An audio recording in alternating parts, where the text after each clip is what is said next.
ભરૂચના બીએપીએસ સ્વામિનારાયણ મંદિરને ધમકી મળવાનો કેસ પોલીસે આરોપી તોસીફ આદમ પટેલની ધરપકડ કરી છે। પારિવારિક ઝઘડામાં ભાઈ બનેવી પર કાર્યવાહી થાય તે માટે ખોટો કોલ કર્યો હતો। તો ભાઈ બનેવી પર કાર્યવાહી થાય તે માટે આ પ્રકારે ખોટો કોલ કરવામાં આવ્યો હતો। બીએપીએસ સ્વામિનારાયણ મંદિરને ધમકી મળવાનો કેસ આ સમગ્ર મામલે પોલીસે વધુ તપાસ હાથ ધરી હતી અને આરોપી તોસીફ આદમ પટેલની ધરપકડ કરી છે।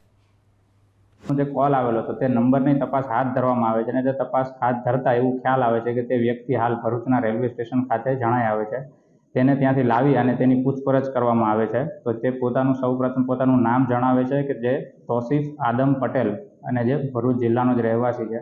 જ્યારે તેને ડિટેલમાં પૂછપરછ કરવામાં આવે છે તો તે તેવું જણાવે છે કે તેનું અને તેના ભાઈઓનું એટલે કે પારિવારિક તકરાર ચાલતી હોય છે અને જે તેના જ પરિવારના સભ્યોને ફસાવી દેવા માટે આવા કાવતરા માટે ખોટો પ્રકારનો કોલ કરવામાં આવેલો હતો। હાલ આરોપીને અટક કરી અને આરોપીની કાયદેસરની કાર્યવાહી શરૂ કરેલ છે।